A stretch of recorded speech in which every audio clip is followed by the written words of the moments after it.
It is not time to mourn. It is not time to look down on yourself.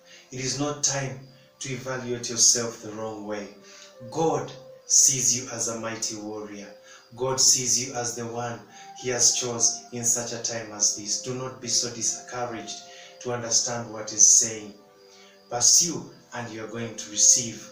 Bring back everything that has been lost in Jesus' mighty name.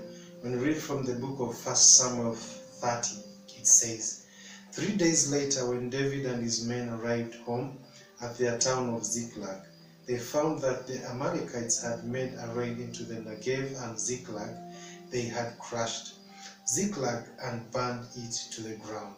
They had carried off the women and children and everyone else, but without killing anyone.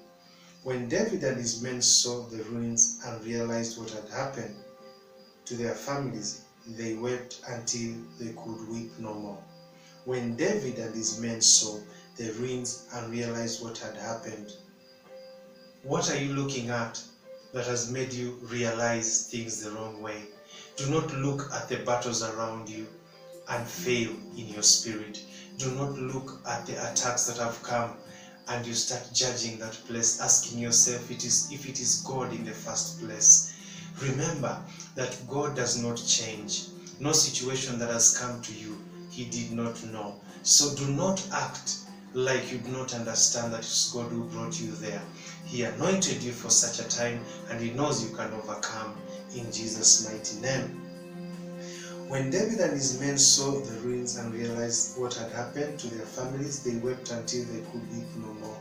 David's two wives, Ahinoam and Jezreel, and Abigail, the widow of Nabal from Carmel, were among those captured. David was now in great danger because all his men were very bitter about losing their sons and daughters, and they began to talk of stoning him.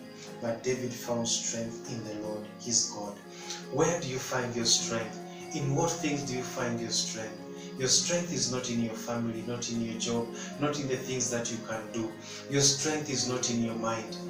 Come back to the position of seeking God. Understand that God is the one who has the answer that you're seeking for. Stop seeking answers in men. Stop seeking answers in things of this world. And God is going to give you the answer in Jesus' mighty name. Then he said to Abiathar the priest, "Bring me the ephod." So Abiathar brought it. Then David asked the Lord, "Should I chase after this band of raiders? Will I catch them?" And the Lord told him, "Yes, go after them. You will surely recover everything that was taken from you."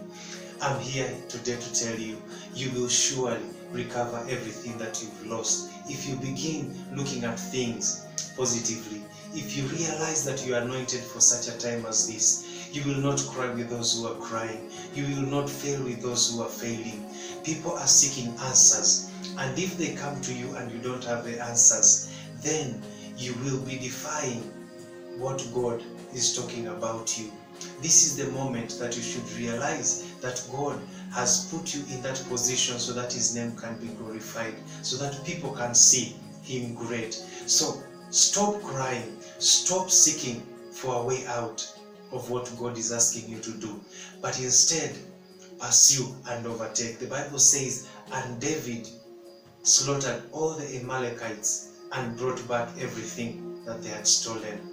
This is the time that you're bringing back everything that had been stolen. God has anointed you in such a time as this to bring back what they stole from your family, what they stole from your house, what they stole from your ministry, what they stole from your place of work.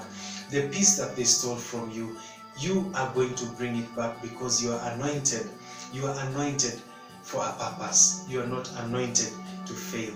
Jesus knows you as a winner.